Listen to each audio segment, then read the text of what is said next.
recentemente estavam criticando a Petrobras, dizendo que a Petrobras não faz nada pelo país. Que injusto, cara. Rapaz, é muito louco isso, É né? muito injusto porque assim a Petrobras, ela tinha existia nesse tempo um incentivo pela Petrobras de grupos artísticos, tanto de grupos como o Galpão, que é Sim, um grupo aí já estabelecido, um dos maiores, né, o do Brasil, Dizercelos que veio pra né? cá também. Exato, quanto também grupos menores e instituições. Eu fiz parte do Liceu de Artes e Ofícios. Sim, Então, nós éramos patrocinados pela Petrobras, o Cuida Bem de Mim.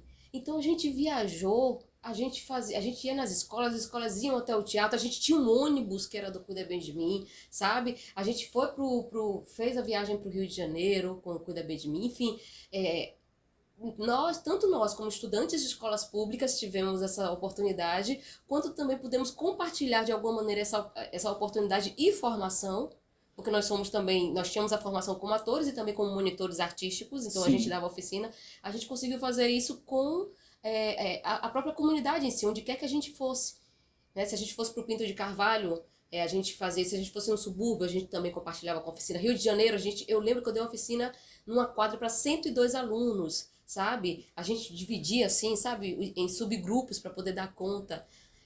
Então, assim, isso tudo também é a partir do incentivo de uma Petrobras da vida. E tinha a Odebrecht nesse tempo também. A gente sabe tudo o que aconteceu. Mas a gente sabe que isso foi feito por pessoas humanas. sim. E essas pessoas que têm que ser retiradas, não é acabar Com a com a instituição. instituição, né? Enfim. Menino, vai sobrar alguma coisa pra gente falar quando começar a Rapaz, quando a gravar. conversa é boa é assim, então eu vou fazer só a abertura aqui e a gente continua o que a gente já começou.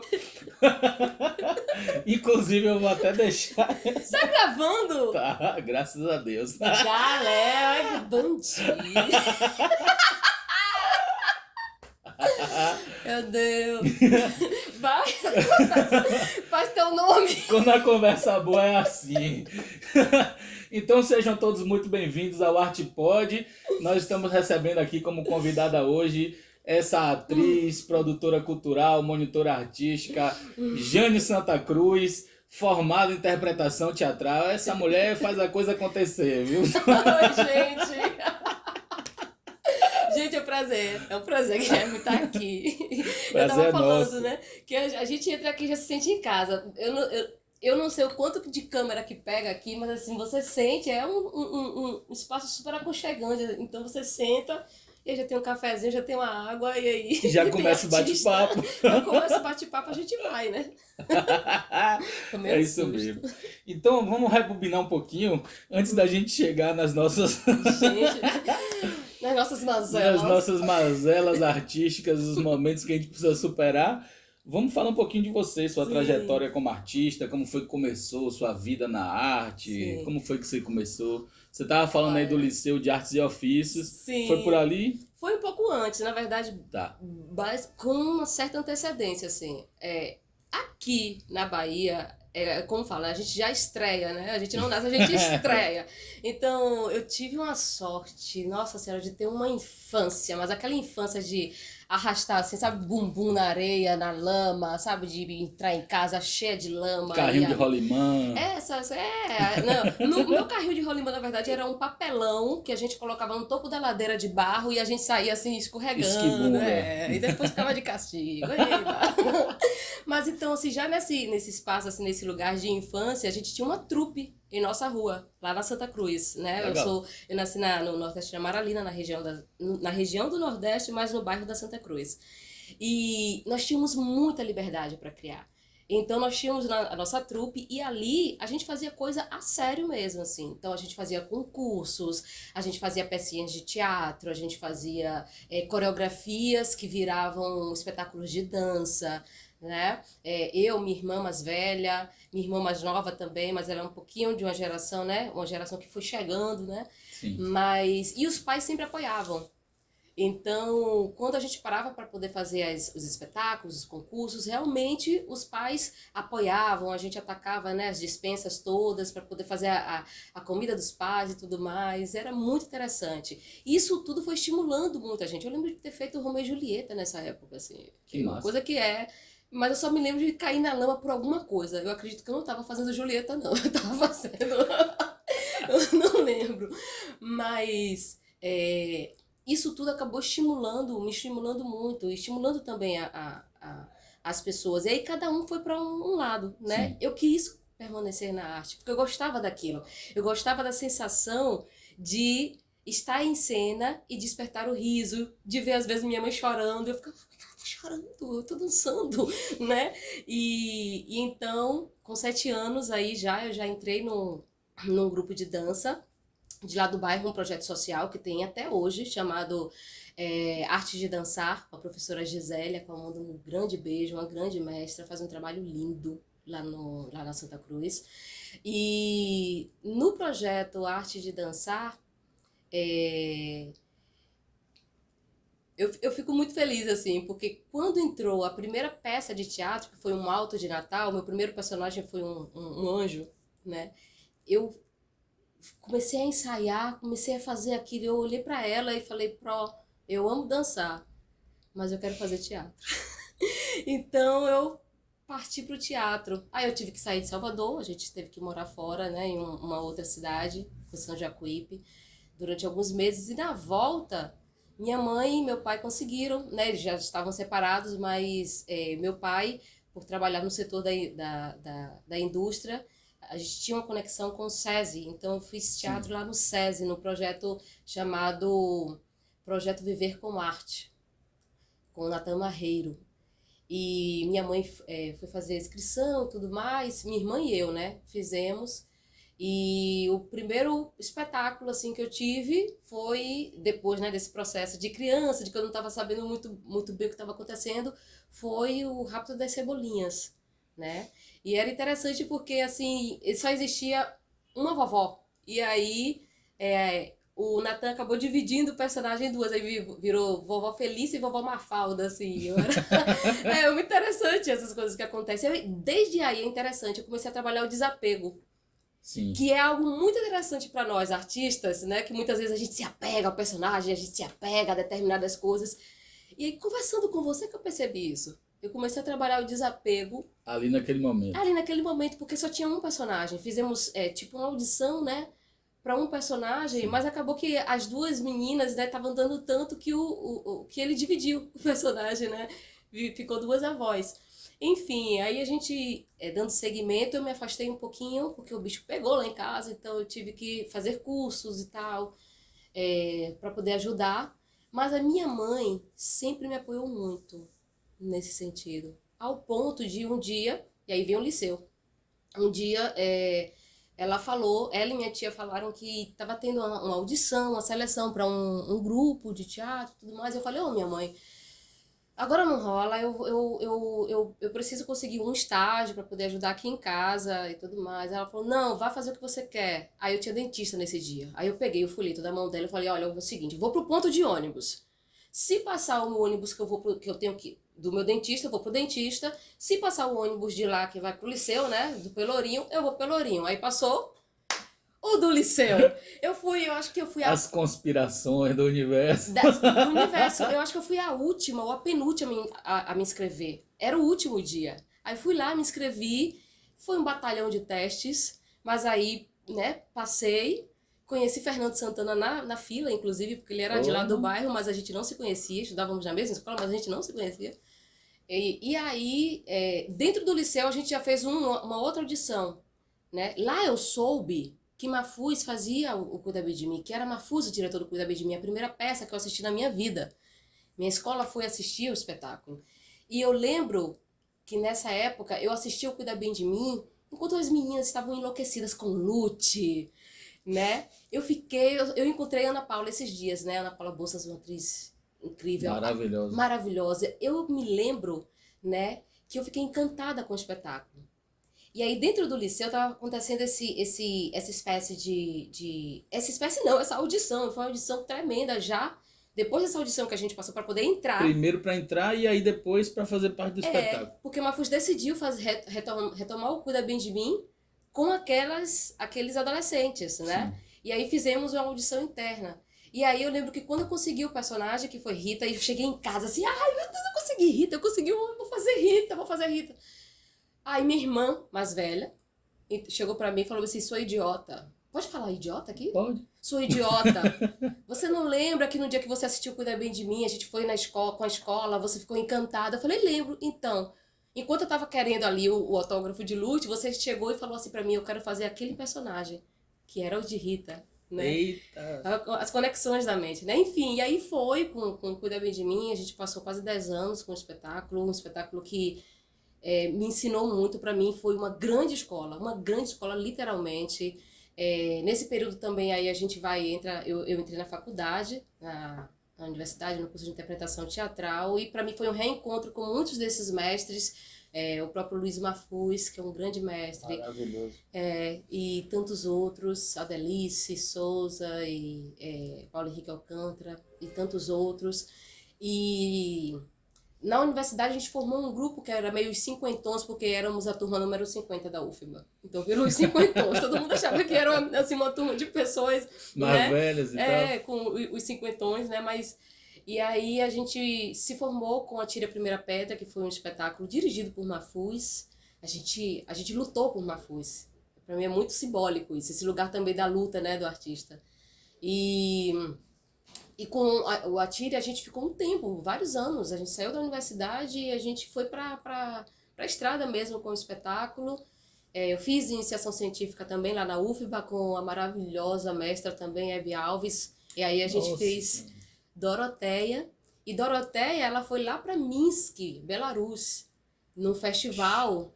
E é um festival que acabou trazendo, né? A gente trouxe um prêmio inédito para o Brasil, lá no Special Prize for Innovation and Technology. A gente ganhou um prêmio, a gente ganhou 2 prêmios, né? Lá. E a gente ficou muito feliz por isso. Conhecemos a embaixada, foi um momento muito bonito. A gente viajou também bastante com Doroteia, a gente foi para vários lugares, assim, a gente participou dos 100 anos de Nelson Rodrigues, um grande festival que aconteceu lá no Brasil, aqui no Brasil. E aí eu entro no Coletivo Âmbar, que é uma rede de artistas e promotores cênicos da América Latina. Eu sou uma membro gestora do coletivo, ele nasce em 2010, lá no Equador, a partir de um curso que acontece com o Teatro Malayerba. E depois daí, todos os anos a gente tem algum contato ou com algum grande grupo artístico, como Malayerba, que pra gente é um grupo mestre, a gente está sempre voltando para eles, para Aristides Vargas também, que é o diretor, como o Teatro de Los Andes, na Bolívia, a Biajala, em Costa Rica, Dioscane, que é um dos grupos mais antigos daqui da América Latina, lá no Peru, La Candelária, que é o grupo, acredito que seja o grupo mais antigo, que é mestre de todos esses grupos, assim, na Colômbia. Enfim, Que maravilha, velho. o coletivo, a gente, todo ano a gente tem algum tipo de evento acontecendo, ou um laboratório artístico, ou o FITLAN, que é o Festival Itinerante de Teatro Latino-Americano E AMBA. tá sempre fazendo esse intercâmbio entre os grupos. Sempre. E o intercâmbio, na minha vida, assim, é algo muito primoroso. A gente estava conversando agora há pouco sobre o intercâmbio, né? É muito primoroso. E, assim, só para dar um salto, hoje em dia, eu sigo trabalhando com o coletivo e trabalho também de maneira, assim, independente, a partir de parcerias. E depois daí veio os espetáculos, né? Sobretudo também os espetáculos com o Fernando Santana, que é o meu grande parceiro. A gente fez Sobre a Pele, que foi o primeiro espetáculo dele. A gente teve várias indicações ao Braskem, circulamos muito. É um espetáculo muito primoroso, assim, tenho muito carinho pela temática que fala, né, sobre a violência contra a mulher. A gente se aprofunda nisso e a gente faz o espetáculo em cidades, as cidades da Bahia em que a violência é mais amplificada. A gente fez também Frida Kahlo, que eu faço o papel título, e para mim foi um grande presente. Eu não acreditei quando o Fernando falou. Eu estava gravando um programa quando o Fernando falou assim, faça uma trança no cabelo de madrugada, fiz uma trança, e aí ele falou assim, serve. Eu falei, como assim? O que foi? Funciona. Eu falei, funciona o quê? Quando chego em casa, de madrugada, saio de onde eu estava, chego em casa de madrugada, ele lê esse texto aqui, a pessoa vai ler o texto, né? Eu falei assim, ai, que Frida, o texto lindo, lindo, lindo. Então, você vai fazer Frida. Eu falei, oi? Porque eu não me imaginava esses lugares também do preconceito, né? A gente esse autopreconceito que a gente tem, essas limitações que a gente coloca. E aí veio outros espetáculos também, né? E veio o Golpes no Ventre, que é o meu solo, que eu estreiei em 2019, e a gente estreou aqui em Salvador e fomos para Costa Rica. E agora estamos com outros espetáculos onde eu estou atuando em outras funções também. E aí, fora isso, tem o trabalho com audiovisual. A gente faz cinema, a gente faz publicidade, a gente faz televisão. E, Guilherme, eu tenho um lugar assim na minha vida que é onde a arte me levar, onde eu quero estar. Então eu sou muito curiosa. Eu adoro estar nos lugares. Eu tô aqui toda curiosa com as questões técnicas assim do Arte Pod, né? Ele tava aqui estralando os dedos, gente. Mas é isso. Falei muito, mas é isso. Mas é isso mesmo. Me pergunte coisa aí. A gente tá aqui é pra falar mesmo. Eu falo muito, ele que vai me E é bom que você fale, porque senão fica o apresentador chato que fala mais do que o convidado. Ai, Pô, mas que legal, velho, que legal. Eu acho essas coisas assim maravilhosas. Outro dia eu tava vendo uma entrevista com um artista, meu Deus, quem era a pessoa? Ele disse assim, pô, eu preciso lembrar quem foi, porque eu achei tão fantástico. Ele disse assim, tudo que eu conquistei na minha vida, ele não tava falando de dinheiro, né? Ele tava falando de coisas que ele vivenciou, né? Tudo que eu vivenciei na minha vida, tudo que eu conquistei na minha vida foi por causa da arte. Eu saí de uma cidadezinha do interior de São Paulo, ele falando. Eu saí de uma cidadezinha do interior de São Paulo e já fui para Nova York, para Londres, para não sei aonde, para África, para Ásia, já apresentei na Austrália. Eu fiquei assim, falei, rapaz, eu acho que eu posso dizer a mesma coisa, porque a maioria das viagens que eu fiz na vida, ou de pessoas, ou de contatos que eu tive, foi por causa da arte também.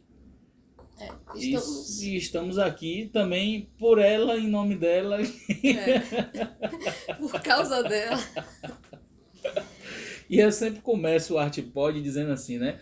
Sejam bem-vindos ao ArtePod, o seu podcast de arte, feito com arte, pela arte e sobre arte.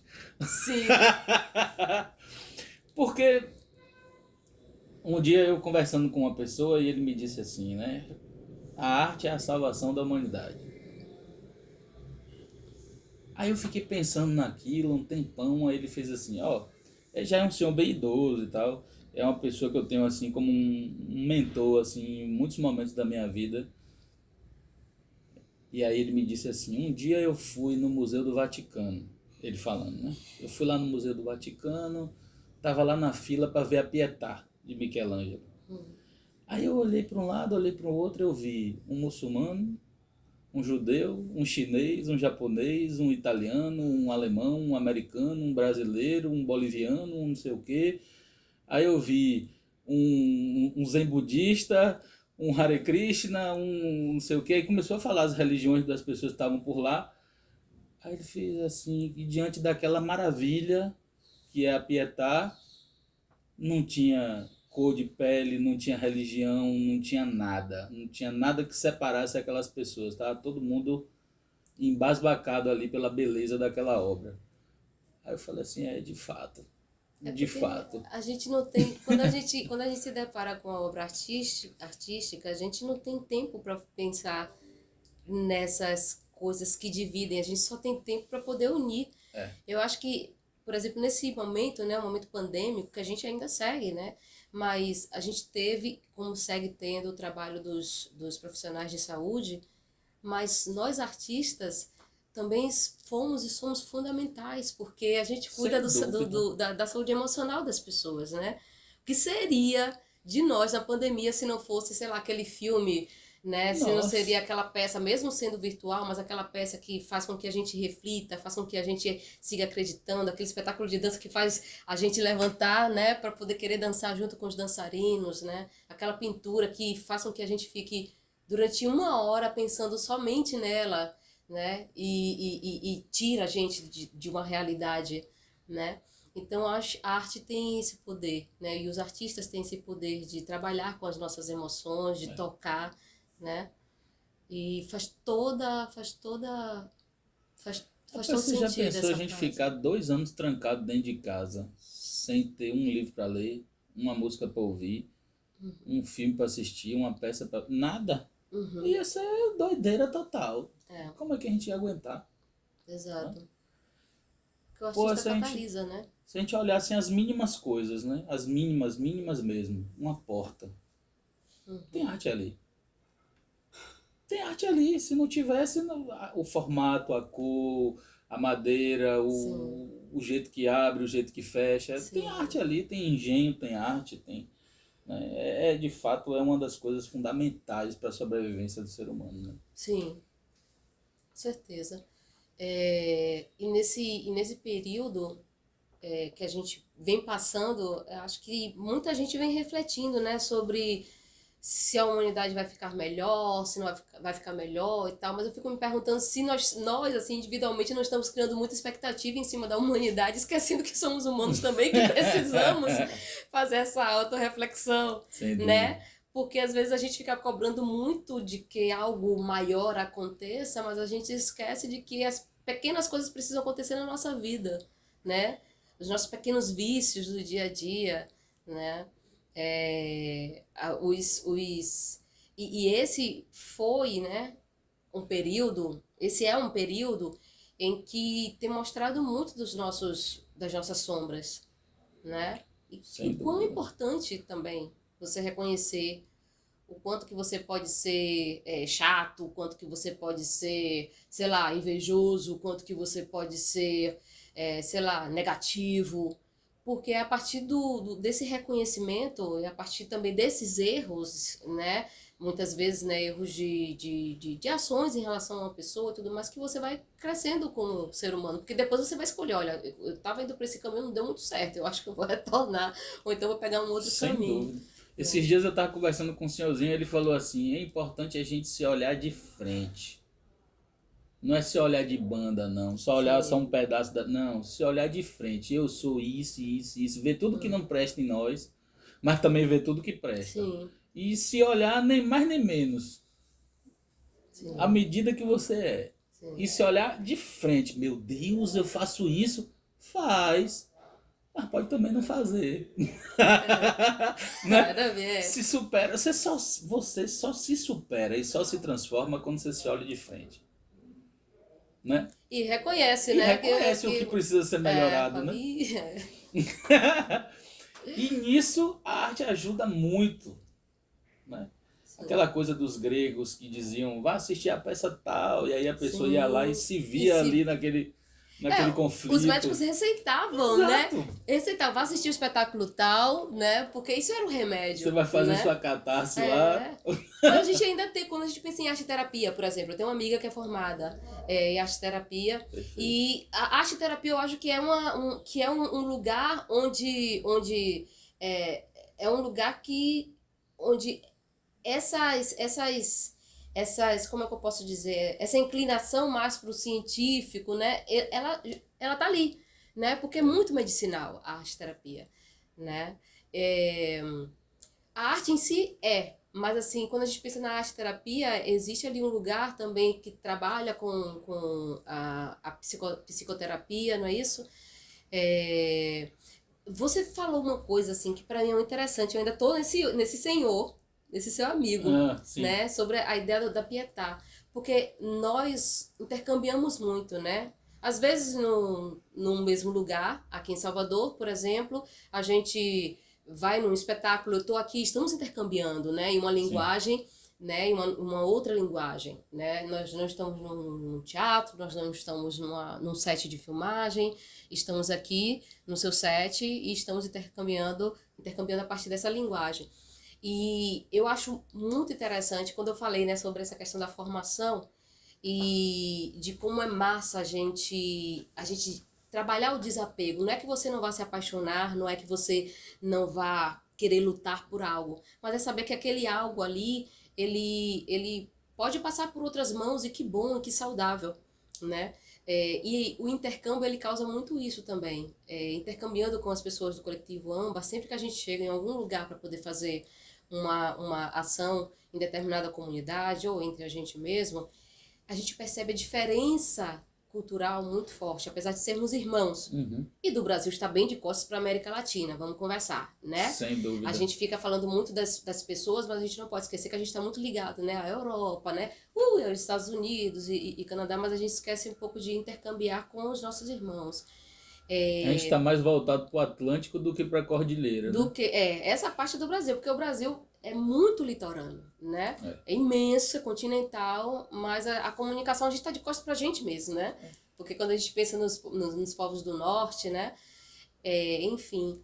Mas assim, esse lugar de, por exemplo, a gente estava conversando aqui antes de começar o programa, eu não sei se você colocou essa parte, acredito que não, porque é um projeto que você vai desenvolver ainda. E eu falei assim, meu Deus do céu, isso é maravilhoso, porque e isso, e aquilo, aí a gente já começa a dividir experiências, percepções, e eu acho que é isso que faz uma sociedade enriquecer, sabe? Eu acho que é isso que faz a personalidade de uma sociedade enriquecer, a partir do momento que você está aberto para poder receber as percepções do outro, né?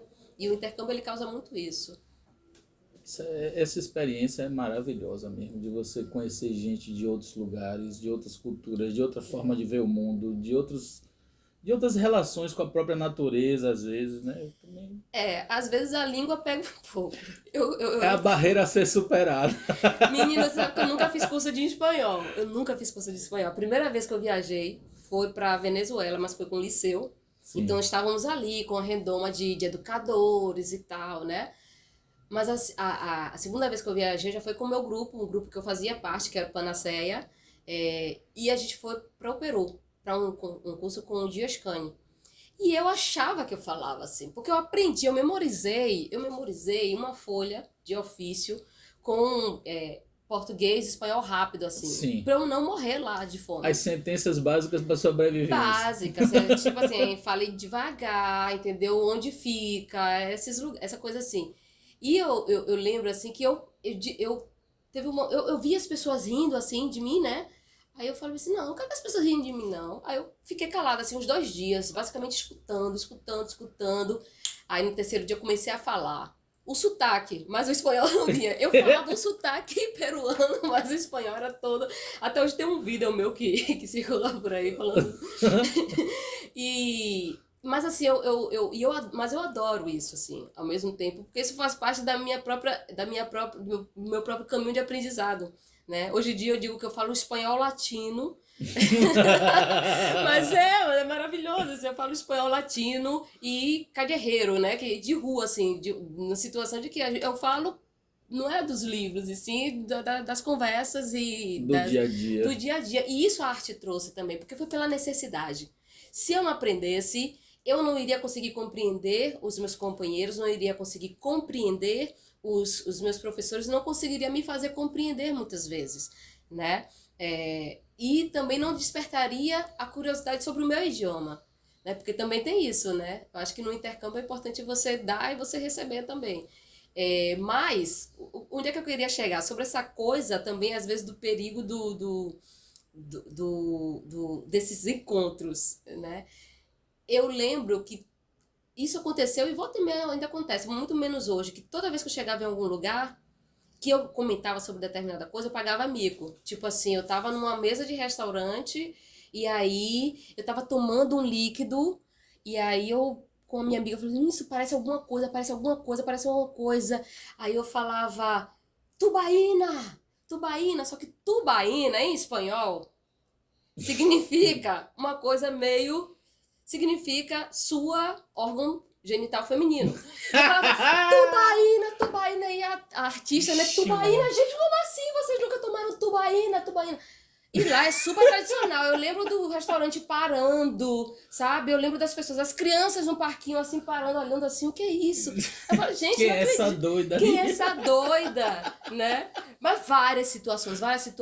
Penecídio, que seria o órgão masculino, sim, né? Eu no meio do Equador, ai, o penecídio, eu quero ir para o penecídio, falando assim, eu fico emocionada quando eu vejo algo novo, né?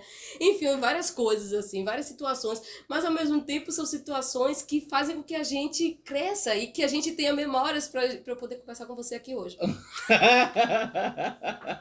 O que seria de nós sem as gafes pra gente dar Sem as risada? gafes, sem as gafes. Então, gente, quem estiver assistindo aqui o programa, joga aqui, ó, nos comentários, gafes que vocês já sofreram nessa situação de conhecimento, né? Estou conhecendo algo, passei por isso. Rapaz, vai ser muito engraçado isso. Outro dia eu tava vendo um podcast que tinha um cara falando da vivência dele em Portugal. E ele falando exatamente dessas dificuldades. Gente, eu não sei se é nosso idioma que é muito danadinho, ou se é a matriz mesmo latina. Porque eu já passei, Guilherme, eu já passei por cada situação que esse aí é o que eu posso falar aqui. Sim. Né? Mas isso foi a arte que me deu também. Eu tava falando com o Fernando também sobre essa coisa da nossa história, né? Da formação do nosso povo, né? Porque você está falando da América Latina e da América Latina como um todo, mas falando de Brasil, né? Poxa, nós somos uma miscigenação de vários povos, não são só 3, são vários. Se a gente pegar os povos tradicionais, não é o índio.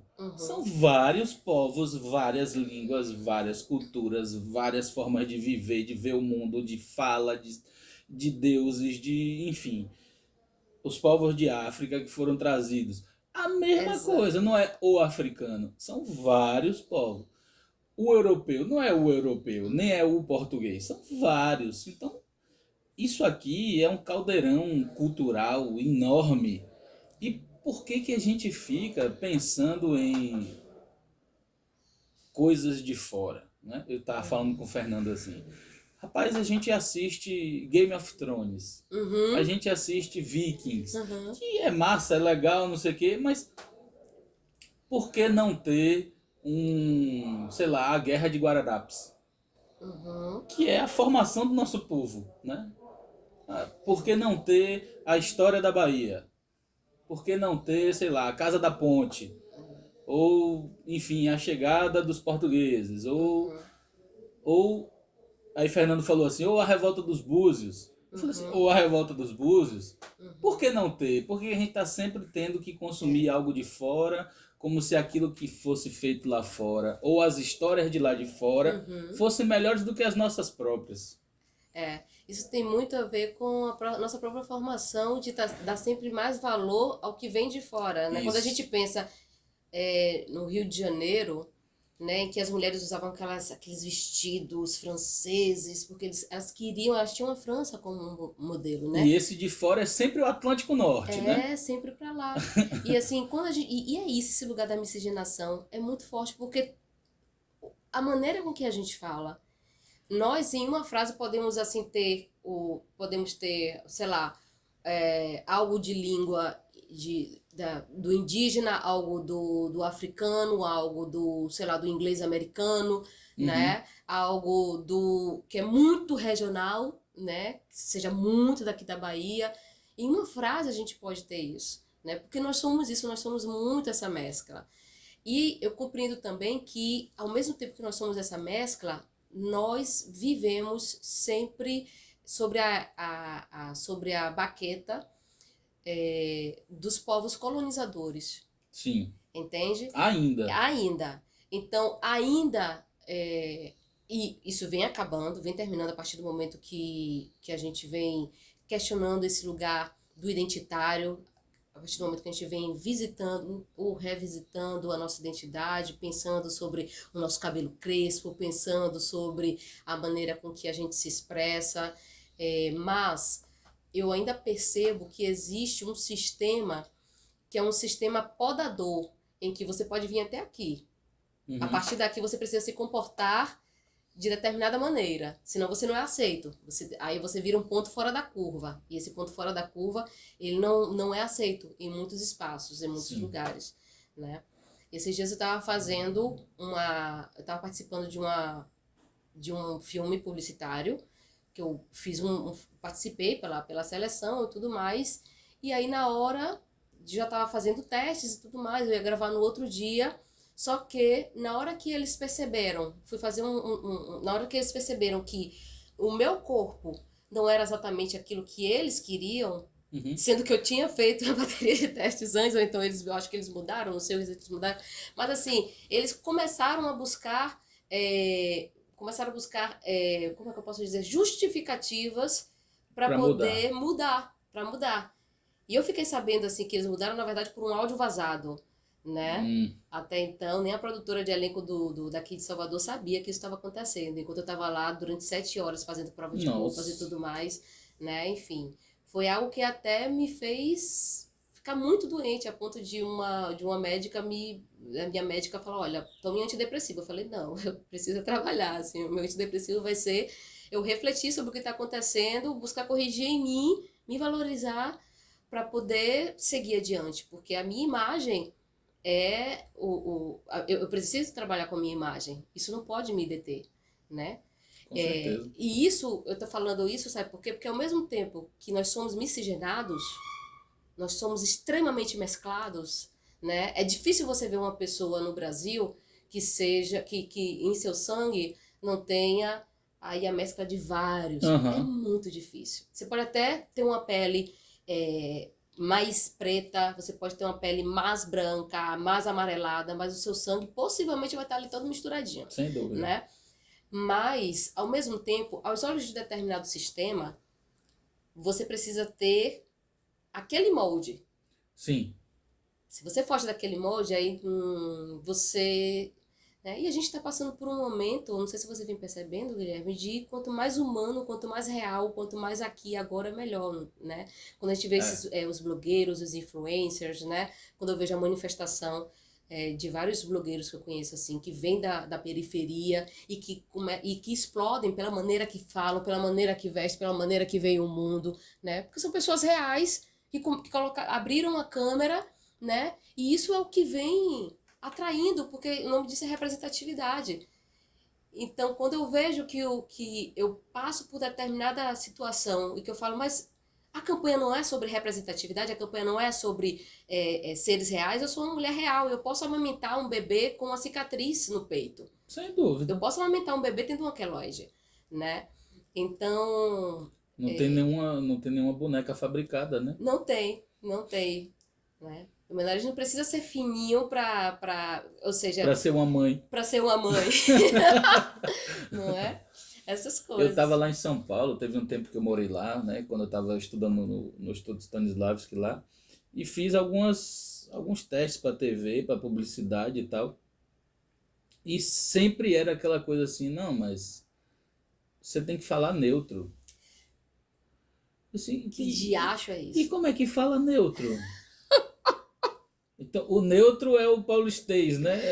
Ou é o Rio de De Janeirês. janeiro. O que é O que neutro? é neutro? É, Não existe neutro não, amigão. Se é. você for pra Bahia, ninguém fala ó meu rei. Não fala assim não. E ainda tem esses preconceitos, né?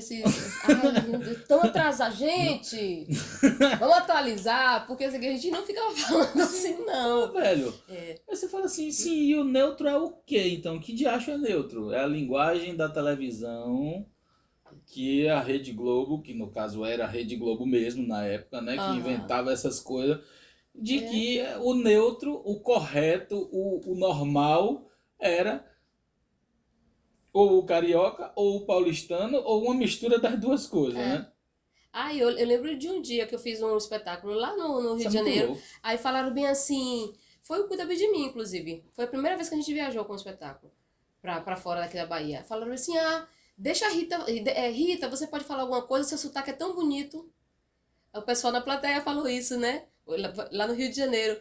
Eu achei interessante aquilo, eu era super jovem. Eu falava assim: ah, fale também, eu acho seu sotaque interessante também, né? Porque né?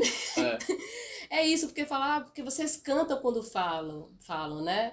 Aí eu digo, tá, a gente dança quando anda também, e tá tudo certo, é a nossa maneira, e tá lindo, eu acho lindo, né? E eu acho que, por exemplo, se você vai muito mais ao sul, você vai ver um português que, a depender da região, você quase não sim. compreende. A depender da região, eu compreendo muito mais, sei lá, um espanhol do México do que o português daqui, porque ele é muito mais mesclado com expressões alemães ou expressões italianas, Uhum. né? E aí começa a dar aquele nozinho, mas é isso, é essa que é a delícia da coisa, né? Não, num teste lá em São Paulo, a mulher falou pra mim assim, não, porque você fala muito baianês, você tem que falar um português mais correto.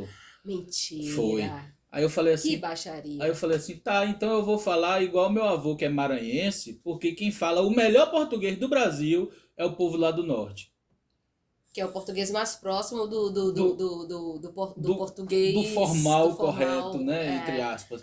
Aí é, você fala, aí ela ficou olhando pra minha cara, eu falei assim, é porque vocês estão pensando que vocês falam certo, é? Vocês falam a linguagem de vocês, do jeito de vocês, com o sotaque de vocês. E nós é, falamos o nosso, do nosso jeito, com o nosso sotaque. Agora, sim. se a gente for olhar o correto pelo correto, então vamos falar aqui pelo o tu, o vós, vamos botar todas as. E o que é o correto aqui no Brasil? O que é o correto aqui no É, Brasil? O país mais misturado que existe nessa fase. Eu acho que eu fiquei pensando sobre esses dias. Existe um país como o nosso, na face da Terra, nesse tão nível de nesse mistura, nível de eu mistura, acho que nesse não. nível de cultura? Eu acho que não. Então a gente tem às vezes umas exigências assim que eu não tem muita base. Uma coisa é, existe determinado projeto que está trabalhando com determinado perfil, certo? E esse é um perfil que precisa ser respeitado. Pá, Sim. ok, massa, então vamos procurar atores nesse perfil, ok. Mas se você abre uma seleção em que você recebe, pode receber atores, né, de determinada faixa etária de idade, saiba que essa faixa etária você vai receber pessoas de culturas diferentes. Porque aqui no Brasil a gente tem isso, né? É. Você vai receber pessoas que vieram do Rio para morar aqui, vieram do Sul para viver aqui, né? Vieram de outros países para poder viver aqui, tem um português mais mesclado ainda, né? Então você vai viver isso tudo. Eu acho que e aí entre as redes sociais e eu começo a obrigar o mercado a mudar, É. né? Até essa coisa do próprio perfil em si já Uhum. é um negócio muito louco isso aí. É, você vê as propagandas, Por que que né? eu posso fazer um personagem X É, e, sei lá, e Fernando, que tem um biotipo diferente do meu, não pode? exatamente. Ou o contrário, É, né? Ou por que que tem que ser um homem e não uma mulher? Ou o contrário? é, A não ser que seja uma coisa muito específica, né? Pô, eu é. vou fazer uma propaganda de calcinha. Aí realmente tem que ser uma mulher, A não ser que na propaganda né? o publicitário queira fazer uma conexão entre o imaginário desse homem que quer encantar, sei lá, vai saber, né? Mas assim, Isso. Mas mas se não for assim, uma coisa muito muito específica, específica, por quê? Né? Ou vamos, para não falar de calcinha, se a gente for falar, sei lá, uma propaganda sobre uma prótese de perna. uhum, Se não for uma pessoa que precise ter uma prótese de perna, por uhum, que que eu vou fazer? uhum. Por que que não ela? Né? Isso é genial, sabe? Pra mim é genial, porque tem toda essa questão, às vezes, né, do blackface esse lugar da apropriação cultural, que Quem disse que Romeu precisa ser branco? exatamente, exatamente, Tá entendendo? exatamente, ok, Shakespeare escreveu, ele tá daquele lado de lá, né? Vamos lá, séculos atrás. Mas quem disse que tem que ser branco? Eu tô aqui na Bahia, por que que eu tenho que, né? Porque eu não tenho que nada, a não ser que eu queira, Exato. né? Porque eu posso fazer sim uma releitura. Por que que eu não posso fazer Frida Kahlo?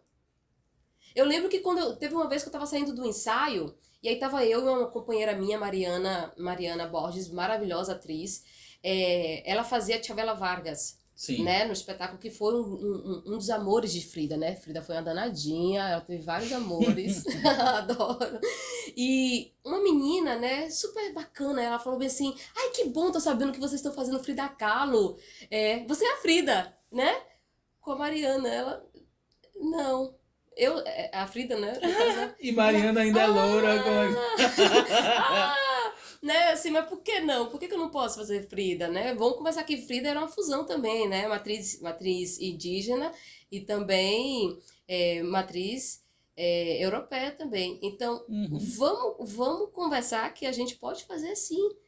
Agora, eu acho importante que a gente pense esses personagens, né? Por que é Sim. que eu, como preta, eu tenho que sempre fazer A empregada. a empregada?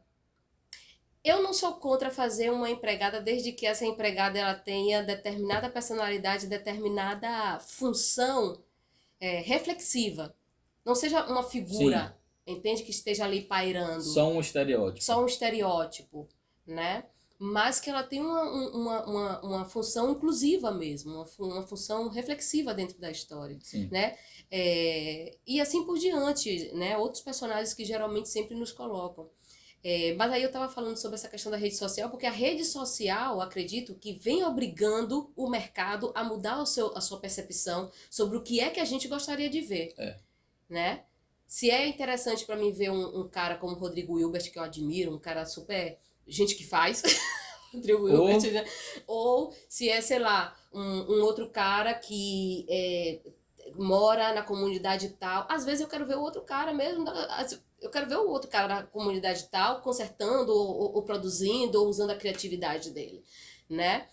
Tem espaço para as duas coisas, né? E eu acho que o mercado está começando a perceber isso, mas o mercado está começando a perceber, e eu trabalho muito com publicidade, o mercado tá começando a perceber, mas ainda existe uma carga muito forte desses estereótipos, né?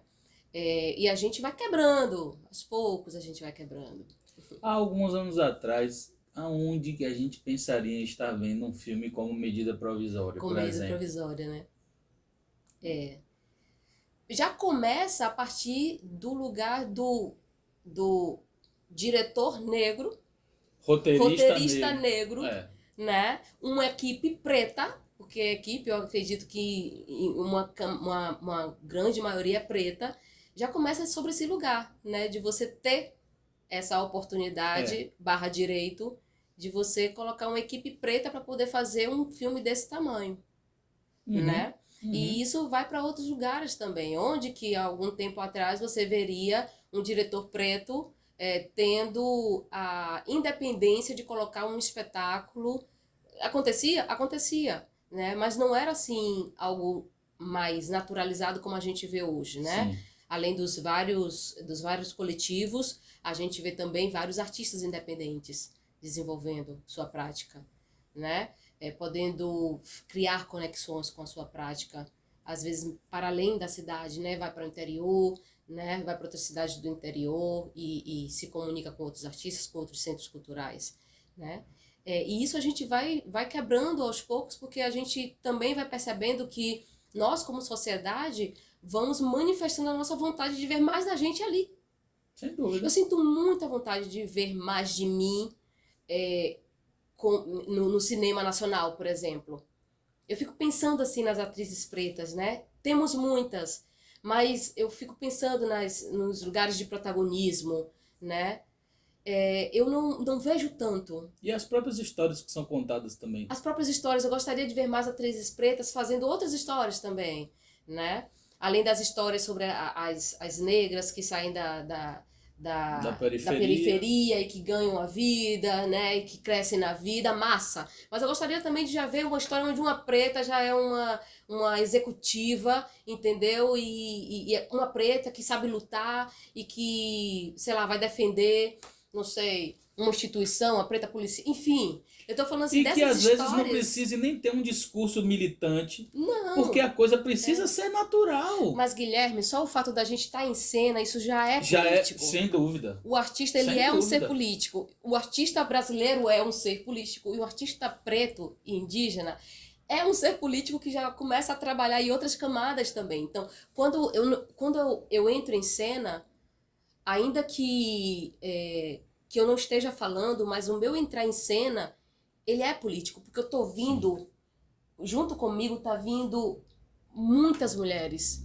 que vieram antes de mim e que abriram espaço para que abriram espaço pouquinho a pouquinho para que eu pudesse estar ali, seja no teatro, seja na publicidade, seja no cinema, na televisão, né? Eu apresentei um programa chamado A Chave, tá veiculado pela TVE. Projeto muito bonito. Uma série, né? É uma série, E assim, a gente saiu, eu e a outra companheira, né? A Marília. A Marília. A gente saiu pelo Brasil buscando histórias de professores que fazem a diferença. E aí o que acontece?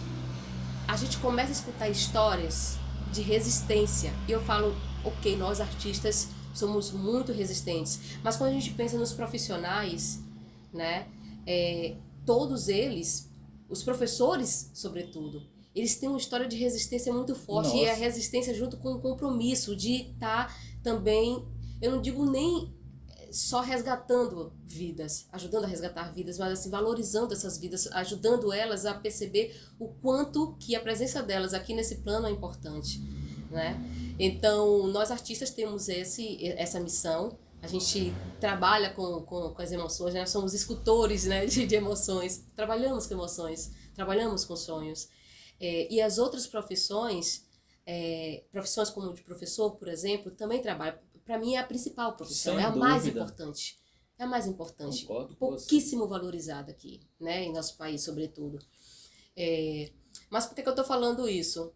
Eu estou falando isso porque a gente vive num momento social em que a gente está precisando muito ir para fora, né? Eu preciso me perder buscando muito o que está acontecendo lá de fora para suprir minhas necessidades, né?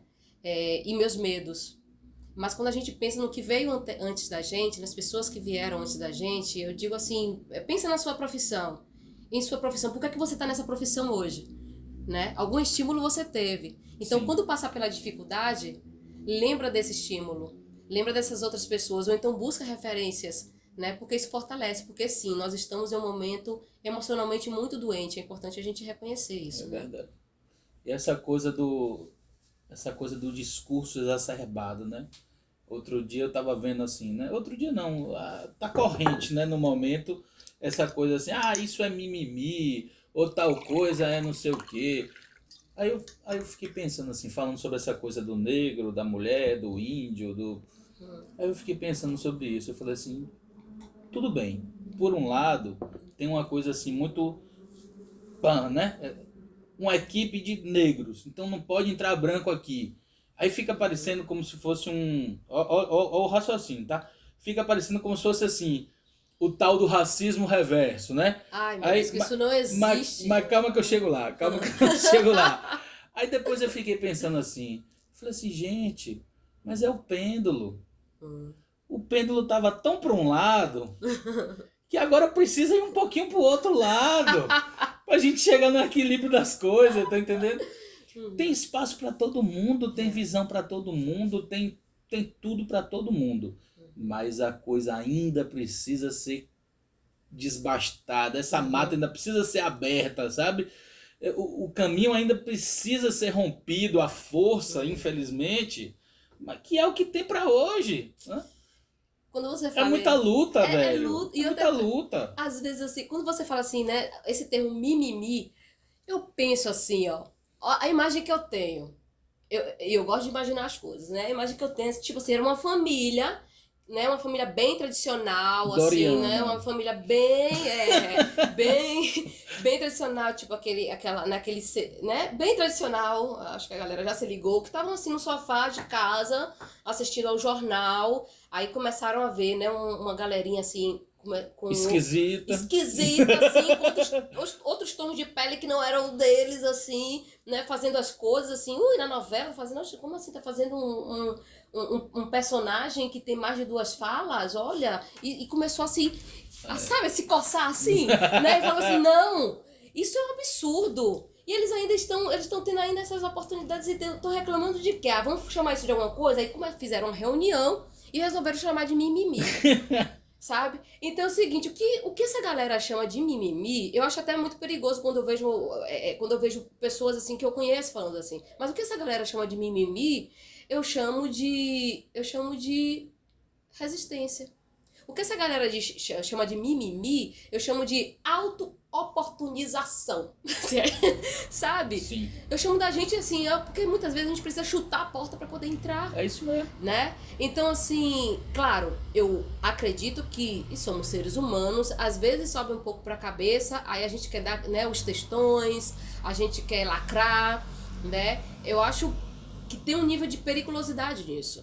Porque você pode acabar banalizando um discurso, você pode acabar banalizando todo um trabalho que é feito através Sem dos dúvida. movimentos negros, através de gerações, né, e de outros movimentos indígenas também, e de outras pessoas que vêm buscando trabalhar em nosso imaginário, em nossa mente, em nossa consciência, esse lugar do que nós temos um lugar, nós temos direito e precisamos lutar, né? A gente precisa ter cuidado, eu acho que com onde a gente, o tom que a gente usa.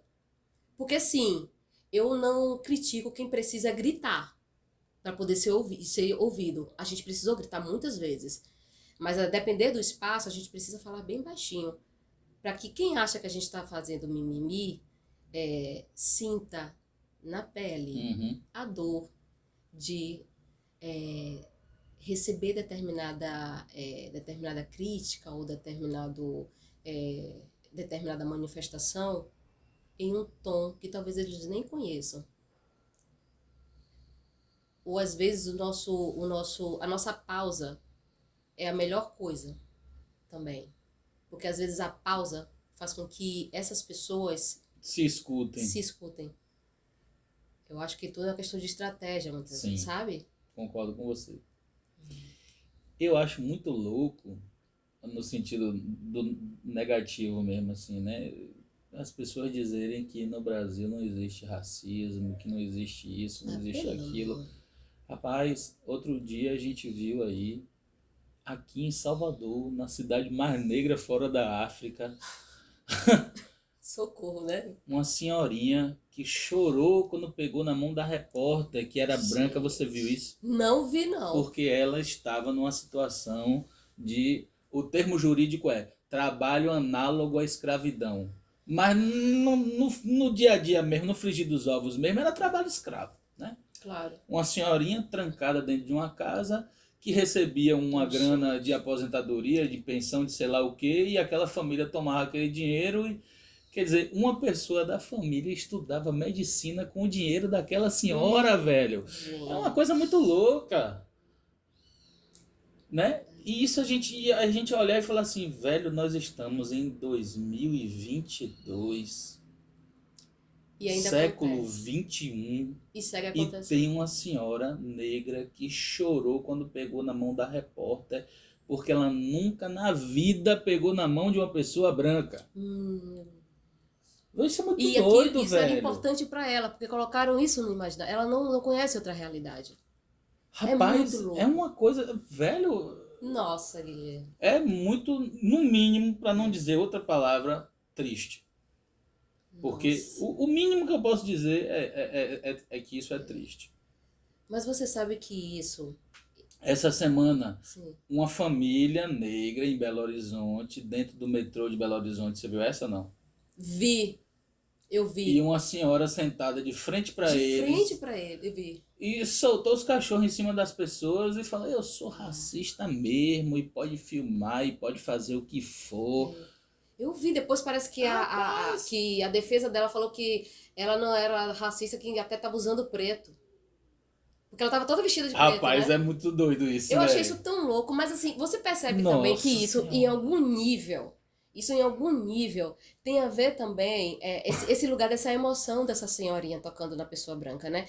Isso quando a gente pensa, né, nos desdobramentos históricos, até chegar onde a gente está agora, falando sobre arte, falando sobre nossas percepções, e essa valorização que a gente dá às coisas que chegam aqui de fora, né? Aos produtos da Globo, muitas vezes, né? Que tem produtos muito bons que vêm de fora. Mas assim, aqui na Bahia a gente tem tanta coisa boa, né? Tem tanta coisa boa acontecendo, por exemplo, agora. Tem espetáculo infantil, tem espetáculo adulto, tem show infantil, tem show adulto. E aí São João tá chegando, então tem aqueles showzinhos também. Mas é impressionante, quando vem de fora, até o noticiário local, né?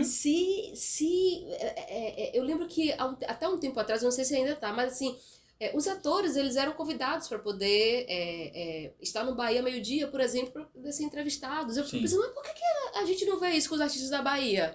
Por que quando a colega tal ou então quando eu estou em cena, eles não chamam a gente para poder... No máximo entra no Janela pro Teatro. No máximo, janela para o teatro. Isso tem a ver, né, com esse imaginário que foram colocando na gente, que o que vem de fora dá status.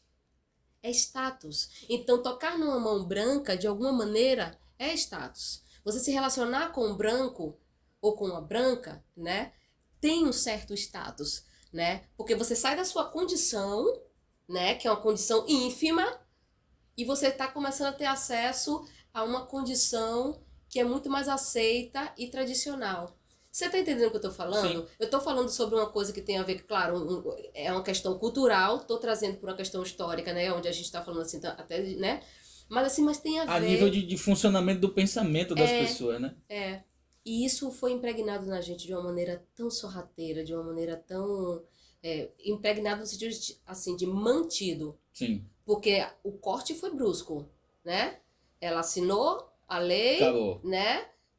Acabou assim, ó, vírgula. Jogaram a gente na rua e foram empurrando a gente para os morros, Sim. né? Por isso que eu não poetizo a favela. Eu não romantizo a favela. Eu venho de uma comunidade, eu tenho muito orgulho da comunidade que eu vim, da Santa Cruz. Meu nome leva. É uma homenagem às pessoas. É uma homenagem à educação que eu tive, é uma homenagem à infância que eu tive, é uma homenagem aquelas pessoas que, mesmo não sendo da minha família de sangue, eram e é a minha família, assim, de vida, assim, me ajudaram na minha educação, Sim. sabe? Mas eu não romantismo o lugar que eu vim, porque eu sei que aquele lugar, ele foi um lugar em que a gente precisou ir para ali. Eu digo a gente, assim, Enquanto ao longo do povo tempo, porque a negro. gente não teve oportunidade. E sempre que a gente tem a oportunidade, perceba, por exemplo, quando a gente entra numa faculdade, né? Sempre que a gente tem uma oportunidade, a gente vai e assina nosso nome. Assina nosso nome no sentido de que, olha, você tá vendo o que acontece quando a gente tem a oportunidade, quando a gente tem a formação correta, né? As comunidades periféricas, elas são muito conhecidas pela violência, mas existe um trabalho muito forte, de desenvolvimento artístico, através do esporte também, que está Sim. menos agora, sobretudo nesses 3 últimos anos. A gente sabe que vem de cima muitas vezes, né? Vai cortando, cortando, cortando, e a gente fica migué. Mas existem agentes sociais muito sérios. Como eu falei, né? A professora Gisele. A professora Gisele é um agente social que foi fundamental na minha vida. Eu sou muito grata a ela. Então, eu não romantizo, é, mas isso não significa que eu não tenha orgulho. O que eu quero? Eu quero que as pessoas que ali estão, elas tenham uma oportunidade. E elas parem de sofrer o preconceito que elas sofrem ainda, muito Sim. forte. Né? E eu não estou negando que não tenha violência. O que eu estou afirmando é que existem coisas muito Para além fortes disso, para né? além disso, e que a grande maioria das pessoas que ali vivem são pessoas trabalhadoras que, se não fossem elas, o Brasil ia parar. Né? A gente Com sabe certeza. que a força de trabalho está nas Tá na comunidades, massa né? Está na populacional. massa. É Né? E eu isso mesmo. espero que essa massa, eu espero que a gente possa refletir muito sobre isso, né? Quando a gente for realizar as nossas escolhas pelos nossos governantes. Pai Jane, esses dias agora eu fui numa comunidade na Cordoaria, lá em Camaçari, né? Hum, É um lugar entre Camaçari e Lauro de Freitas, né? Quase uma zona rural, assim. Aí tem uma escolinha lá, escolinha que atende aquela comunidade ali. E é uma comunidade remanescente de Quilombo também, hum, né? E eles têm um trabalho lá,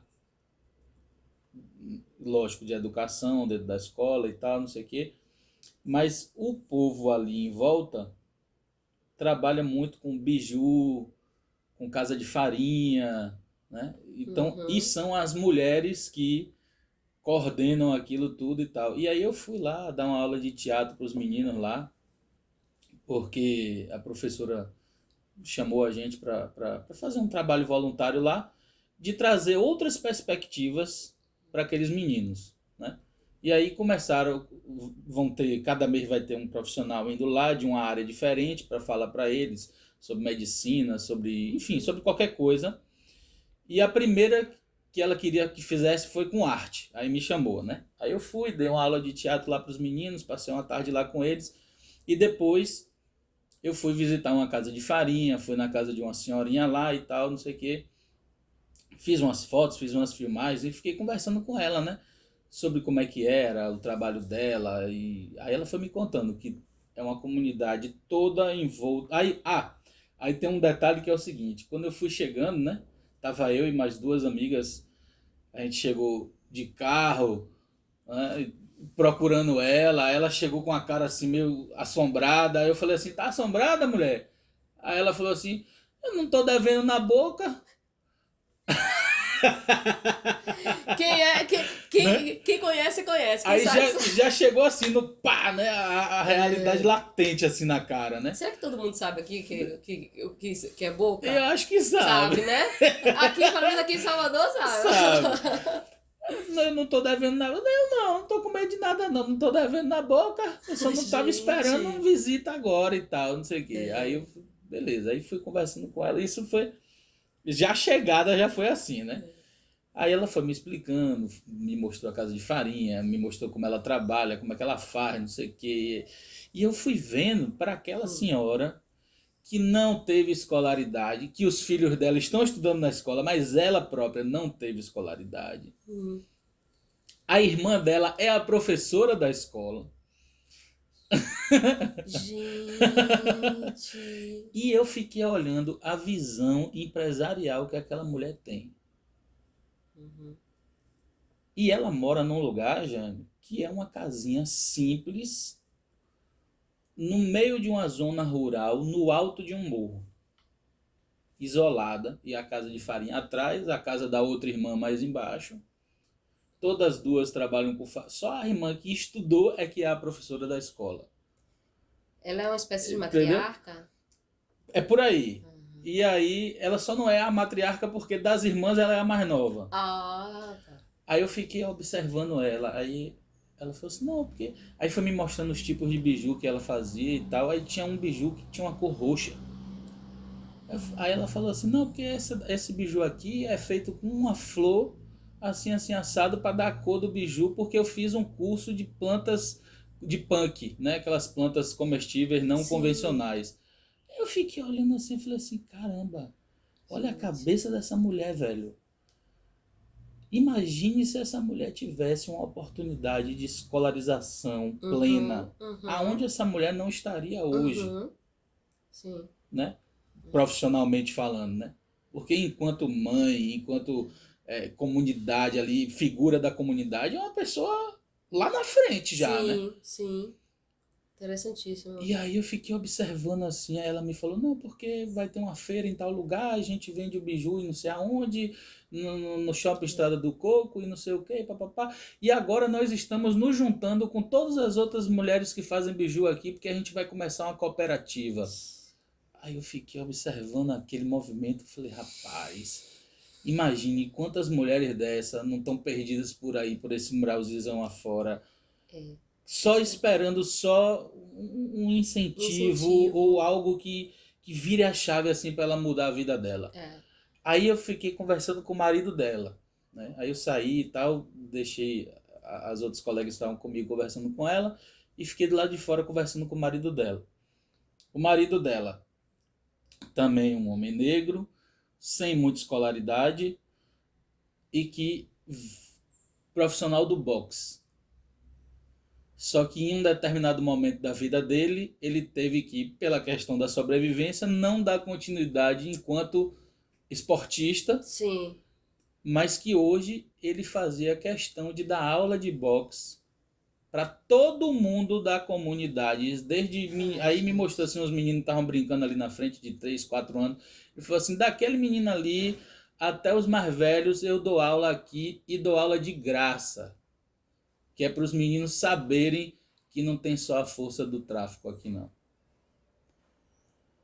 Essas pessoas Rapaz, são heróis e heroínas, né? velho, eu fiquei assim, eu falei assim, bicho, eu pensei que eu que vim dar aula aqui, quem São tá eles, recebendo né? a aula sou eu. Mas porque você também se abriu para isso, né, Sabe? Guilherme? Porque deve ter muita gente também que deve chegar de fora e achar que só tem que dar. É aquilo que eu falei, né, sobre dar e receber, Quantas pessoas né? devem ir lá comprar o biju dela e ir Comprar embora? e ir embora, né? Às vezes até pechinchar, porque acha muito, sei lá, É, acho que, né, não sabe o tamanho do trabalho, né? A criatividade que ela desenvolveu. Eu até perguntei a você sobre a questão se ela era matriarca ou não, porque é também um fato muito forte aqui no Brasil, né? A grande maioria das famílias, elas são guiadas por mulheres. Sim, E muitas vezes mães solos, né? Mulheres solteiras, né? Que tem que desenvolver sua criatividade, que tem que cortar um dobrado para poder dá conta de dar conta casa. de casa, criar seus filhos e às vezes até os filhos dos outros, É, né? E quando você fala dessa criatividade, é isso. Isso é, algo, é uma outra coisa que está em nosso imaginário. Isso é uma coisa muito boa. Mas aí é algo muito bacana que está no nosso imaginário, porque a gente simplesmente se vira. A gente simplesmente se vira. Eu não sei, e eu acho que isso é algo assim muito. Pulsa muito em nós brasileiros, assim. Eu não sei se você é assim, mas assim, quando eu tô em algum lugar e eu preciso. Ai, meu Deus do céu, sei lá. Sei lá, minha roupa rasgou, ou eu tô com fome, né? Eu dou meu jeito, assim, com o que eu tenho ali em minha volta, sabe? Pra eu poder suprir uhum, aquela necessidade minimamente, né? Porque a gente não tem tempo. A gente não tem tempo. E, sobretudo, pessoas que vêm de determinadas realidades não tem tempo para ficar chorando muito ou então sentindo muita falta de determinada coisa. é isso A mesmo. pessoa começa a desenvolver aquela coisa, entende? E quando você fala dessa experiência, eu acho fascinante, porque toda vez que a gente vai em lugares como esse, a gente percebe o quanto que a gente sabe pouco sobre a nossa cultura, sobre a gente e o quanto que é importante a gente ter esse contato para a gente poder crescer, né? Conhecer. E muitas vezes são pessoas como você e outras pessoas que chegam lá e falam, olha, inclusive vai acontecer uma feira e essa pessoa já se inscreve, aí já apresenta, já faz uma exposição, e essa exposição já é chamada para uma outra exposição, e aí vai crescendo, né? A gente vê infinitos exemplos disso, né? Assim, nós temos talentos perdidos por esse país, Perdidos. velho, né? Esperando que só pingue uma gotinha de oportunidade É, para ela desabrochar, né? é, É exatamente. impressionante, É impressionante. impressionante. E, porra, eu sou filho de classe média, né? Então na minha casa tinha empregada doméstica e tal. E eu me lembro muito de uma senhorinha assim que me criou, né, praticamente, né? Dona Naí. E ela, quando eu tava triste, assim, eu me lembro dela falava assim, meu filho, pobre não tem tempo de ficar triste. Pobre não Já tem escutei tempo muito de isso ficar também. triste. Então levante, pare de chorar e vá resolver seus problemas, porque pobre não tem tempo de ficar triste. Você tá triste porque você tem tempo. Que maravilha. É coisa que a gente escuta, né? Ai, meu Deus. Rapaz, dá uma outra perspectiva, assim, É, sabe? é. E muito dessa minha convivência com ela foi que me fez ir para estudar história, né? Para ter essa visão assim do nosso povo, né? Uhum. Sair, pô, eu não estou dizendo que toda pessoa que estuda história é humanitária, porque não é, né? A gente tem visto por aí umas coisinhas assim meio, Você estudou mesmo? né? Ou você só escolheu aquela parte assim que falava tudo? Não sei. Mas essa coisa de você observar assim, a formação do povo e como é que é, e o dia a dia da nossa população. Velho, eu trabalhei um tempo na CEPROME também, né? Em Hum, 2011, na época do governo Wagner, eu trabalhei na CEPROME. Então eu tive contato com remanescente quilombo, com marisqueira, com fundo de pasto, com indígena, com, enfim. Mas mesmo assim, diante dessas experiências de vida meu assim Deus. bem. Gente, olha o que acontece. A pessoa tá fazendo. Gente, que situação. A pessoa pagou esse mico agora. Não se preocupe não. Não, eu tinha botado no silencioso, só que não foi silencioso o suficiente. Agora eu botei no modo avião. Mas sim, mas mesmo diante desse meu histórico, né? Diante dessas realidades de pessoas como concretas, né? Como essa senhora lá da cordoaria, eu me toca, sabe? Sim. Me toca. E eu fico pensando assim, quantos talentos perdidos nesse país nós temos. Você estava falando da Chave, né, daquela série A Chave, e eu me lembrei de um documentário chamado Pro Dia Nascer Feliz. Não sei se você assistiu. Não, É um não. documentário, acho que de 2004, se eu não me engano. que eles pegam realidades de escolas públicas do interior do Brasil, de São Paulo, do Nordeste, do Mato Grosso, enfim, aí tem e fazem o contraponto, né, entre escolas públicas, são todas escolas públicas, mas das regiões diferentes do país. Aí ele mostrando a realidade de um colégio público de São Paulo, né, que os jovens não estavam muito nem aí, aquela coisa do jovem rebelde, não sei o quê, papapá, não queria saber da escola, queria saber só de namoro, de não sei o quê, bebê, blá, blá, blá, blá. Enfim. E aí ele fazia um contraponto com uma menina de uma escola do interior da Paraíba, no meio da seca, no meio da caatinga braba, sabe? Aquela escolinha que não tinha nem banheiro. E a menina fez uma redação sobre os poemas de Vinícius de Moraes. Pegou a antologia poética de Vinícius de Moraes e fez uma redação assim primorosa. E ela lê a redação dela no documentário. E a diretora da escola não acreditou que foi ela que fez.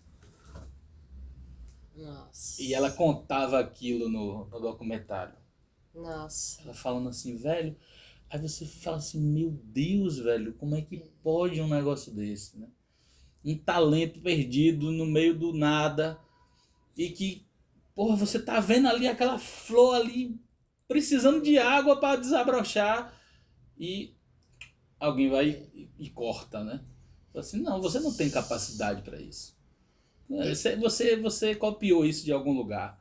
Assim, nossa senhora, e a professora dela lutando para que a mulher reconhecesse que era ela mesmo que tinha escrito o negócio. Rapaz, é muito louco, né? E aí, perceba que a arte conseguiu acessar esse talento. Foi a arte, foi o audiovisual, né?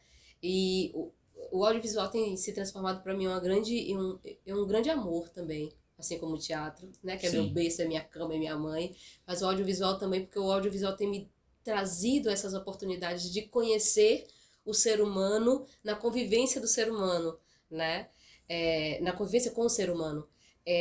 Nesse programa A Chave, uma das... Nossa, foram muitas experiências interessantíssimas. Uma das que ficou muito forte em mim foi lá em Lençóis, na região de Lençóis. Sim. Tem um senhorzinho que eu não sei se eu vou lembrar exatamente o nome dele. Acredito que o nome dele é o senhor, eu acho que é o senhor Ítalo, senhor Iuro. Eu peço perdão de não lembrar exatamente o nome dele. Mas me lembra muito o ser dele e a função que ele tinha ali. Ele cuida de um espaço muito turístico. Sim. E onde as pessoas vão para poder relaxar, tomar banho de cachoeira e tal, e as pessoas precisam passar pela casa dele. Ele não sabe ler, pelo menos não sabia nessa época. Ele estava começando a ter aulas, Sim. né? E a gente foi por conta disso, para acompanhar a professora que estava ensinando a ele. Né? Ele é um senhorzinho mesmo, assim, seus 76 anos, sei lá, ou mais, né? E todas as pessoas que voltavam precisavam assinar no livro dele. O livro que ele estava escrevendo, só que ele estava escrevendo aquele livro através das outras pessoas, porque ele não sabia escrever. Então ele tinha entrado para a escola para poder aprender a ler e escrever, para ele poder conseguir entender o que é que as pessoas estavam escrevendo sobre as percepções delas sobre aquele lugar. E ele cuidava do lugar de uma maneira, do lugar de uma maneira incrível, assim, né? E aquilo me emocionou muito na época. E até hoje me emociona muito em pensar que a pessoa ela está escrevendo um livro sem saber ler e escrever, e através das percepções dessas outras pessoas, né, isso estimula ela a aprender a ler e escrever, porque ela quer saber o que é que tem escrito no livro dela. E ela quer saber o que é que as pessoas estão achando Estão daquilo que achando. ela está fazendo com aquele Exatamente. lugar ali. Isso é Rapaz, que coisa, interessantíssimo. né? E isso, assim, essas experiências, a arte que me dá, né? Quando, sei lá, a gente foi para São Paulo entrevistar um professor, conviver, né, com esse professor durante um tempo. E aí, durante a entrevista, aparece uma menina, porque eu também entrevistava, né, alguns alunos. Chega uma menina, começa a conversar comigo, e a menina tinha um olhar de pedido de socorro. E depois a gente descobre, ela aproveita a câmera e começa a falar: eu sou violentada. Eu sou violentada, né? E a gente começou a conversar com ela por conta de uma história de um outro menino que tinha levado um soco. E ela veio, ela era amiga do menino, enfim, começou a falar, e ela tava com a marca também, assim, a gente pensava que tinha sido, sei lá, briga Um e tal. abrigo. Não, ela começou a aproveitar a câmera ali pra gritar pro mundo que ela tava sendo violentada, só que as pessoas não acreditavam que que ela era violentada em casa, né?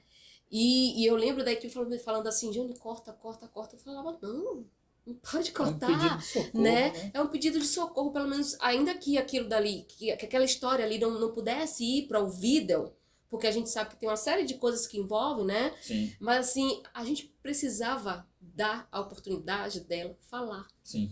E eu acho que é isso, sabe, Guilherme, que a gente traz também com a arte, como artistas. A gente dá a possibilidade do humano falar, ser o que ele é. E a gente aprende demais com isso. Você aprendeu demais com essa senhora que você conheceu na comunidade, a senhora que a partir Sim. do que ela extrai da cor que ela extrai de uma flor, ela vai e faz bijuterias e outras, né, e outros artesanatos, né? E toda vez que eu tenho uma experiência também com o audiovisual, com o teatro, que me faz também fazer pesquisas, me aprofundar, ter contato com pessoas, né? Isso faz também com que a gente cresça. É claro que a gente traz nossas referências, parte da gente, né? Mas esse contato com o novo é o que nos edifica como ser humano. E eu Sem espero que dúvida. nesse universo de tecnologia que a gente está tendo, né, de ficar no celular o tempo inteiro, eu espero que a gente não perca isso. Eu sinto às vezes que a gente perde, quando eu olho as crianças, olho os meus sobrinhos e tudo mais, né? Meus sobrinhos ainda são estimulados a brincar, né, entre eles, a criar, mas assim, me assusta um pouco, né, a grandiosidade de espaço que a internet ela tem, né? Que ao mesmo tempo aproxima, estamos aqui por conta dela, né? E eu Sim. espero que alcance muita gente, mas ela também tem o seu lado, que é um lado às vezes muito perigoso, né? Sobretudo É. para as novas gerações, né? E que a gente precisa ter atenção para que a gente não perca essas histórias. E essas histórias acontecem porque essas pessoas, elas pegam na terra, elas pegam na água, elas têm curiosidade, elas têm necessidades que só são supridas pela ação, né? Pelo movimento, né? Da descoberta para além Dos dos cliques. cliques. Porque antes o problema era ter informação, né? Hoje o Agora. problema é a curadoria da informação, né? Maravilhoso! Aquele filtro que a gente usa naqueles sites onde a gente vê aqueles preços, né? A gente coloca filtro, preço. Isso. Filtro, preço, né? A gente precisa colocar o filtro também nesses outros âmbitos, né? Sem dúvida, sem dúvida. Ô, Jane, eu quero lhe agradecer, assim, nossa conversa, que, rapaz, se deixar, a gente fica aqui o dia todo conversando. Menino! É mesmo. Mas eu quero lhe agradecer, assim, dizer que as portas estão abertas, quando Muito você quiser obrigada. vir e a gente conversar sobre qualquer outro tema. E é claro, quando tiver também, né, as peças, os projetos, as coisas que você quiser Obrigada. divulgar, Obrigada. venha, a casa é sua, Olha. viu? E, bom, eu ia até falar para você deixar aí o serviço de gotas de sol, mas eu acho que... Mas vale a pena você pelo menos dizer quais são os próximos passos com gota de sol, né? Sim, não, vale muito a pena sempre. Sempre, gente. Vamos lá, público, reafirmar assim, a importância, né? Gotas de Sol, um espetáculo super lindo. Fala sobre dois artistas que cortam um dobrado para sobreviver nessa nova realidade, né, pandêmica. E é um espetáculo que tem humor, é um espetáculo que tem drama, é um espetáculo que faz a gente também refletir sobre a nossa posição, independente da profissão que a gente tenha. O que eu acho interessante no espetáculo é isso, né? E é um espetáculo muito bem cuidado, muito bonito, direção e texto de Fernando Santana, a atuação de Fernando Santana e Antônio Marcelo, eles estão muito bem em cena. Estamos agora, para vocês que estão vendo agora, é o seguinte, estamos agora dia 11 e 12 no Teatro SESI, certo? Rio Vermelho, às 20 horas, dá tempo ainda, 11 e 12 de junho. Eu também agora, essa semana vai começar a ser lançada uma campanha muito bonita pela Defensoria Pública da Bahia, Sim. né? É uma campanha onde a gente alerta sobre determinados perigos e, ao mesmo tempo, direitos que a gente tem. Eu estou muito feliz com essa campanha. A minha parte da campanha eu falo sobre a importância da pensão alimentícia, também falo sobre a violência doméstica, tratando de determinados temas de uma maneira Certo. muito artística, muito artístico. Então, assim, sempre nos comerciais, entre os jornais, assim, eu acho importante, assim, ressaltar isso, porque é um grande serviço que está sendo prestado, Sem dúvida. né? É um serviço, algo que a gente tem direito, nós temos direitos à Defensoria Pública, né? Temos direito a ter direito, né? A ter que nos defenda, e eu acho muito importante divulgar isso. Divulgar também que eu estou em fase de finalização de um filme de um curta que está para ser Opa! lançado esse ano, chama O Medo Além da Tela, né? Tem até o Instagram Medo Além da Tela, lá só ir no Instagram que tem informações ali, e tem um outro curta que eu estou em desenvolvimento, que eu acredito que seja para esse ano também, que é uma ficção científica, Beleza. chamado Ataques Psicotrônicos. Quem quiser acompanhar meu trabalho, janesantacruz.br. Fui hackeada no meu último Instagram, então tô com esse Mesmo? Instagram novo, janesantacruz.br. E é isso, estamos com Gotas de Sol, estamos com a chave na TV Educadora. E eu agradeço muito demais, demais, demais, demais esse papo. Você é uma delícia, Guilherme! A Muito gente é que obrigada, agradece, muito que é isso. obrigada. Aí, Gotas de Sol em agosto, em Feira de Isso, Santana. Feira de Santana, estamos chegando. Gotas de Sol em agosto, no Teatro Sesc, em Feira de Santana. Segue a gente nas redes sociais, me segue nas redes sociais que eu vou estar sempre colocando informações ali, mas também já pode seguir o Teatro Sesc Feira de Santana, que eles vão colocar informações também. Maravilha. Então, fiquem ligados aí em todas essas atividades aí da maravilhosa Jane Santa Cruz. Acompanhem as redes dela, acompanhem o pessoal do Gotas de Sol, Fernando Santana, Antônio Marcelo, Robson Fernandes. E, claro, o Teatro Sesc, não é Sesc? De Feira de Isso. Santana, que eles estão inaugurando o teatro. Não, menino, eu inaugurei com Frida Kahlo. Ah, é? Oh, meu Deus, a cabeça da pessoa. Estamos voltando ao teatro. Mas vai ser uma estreia lá, né? Então vamos. A estreia de Gotas de Sol no Teatro no Sesc. Teatro Sesc, isso. porque Pronto. estamos agora no Teatro Sesc aqui em Salvador. Vamos para o Teatro Sesc lá em Feira de Santana. Em agosto. Em agosto, no dia 11 de agosto estaremos lá. Talvez tenha também outros dias, mas está firmado mesmo dia 11 de agosto. Maravilha. E fique ligado também nessa campanha aí da Defensoria Pública da Bahia. Isso, muito importante. Porque, afinal, se tudo pode, arte pode, né?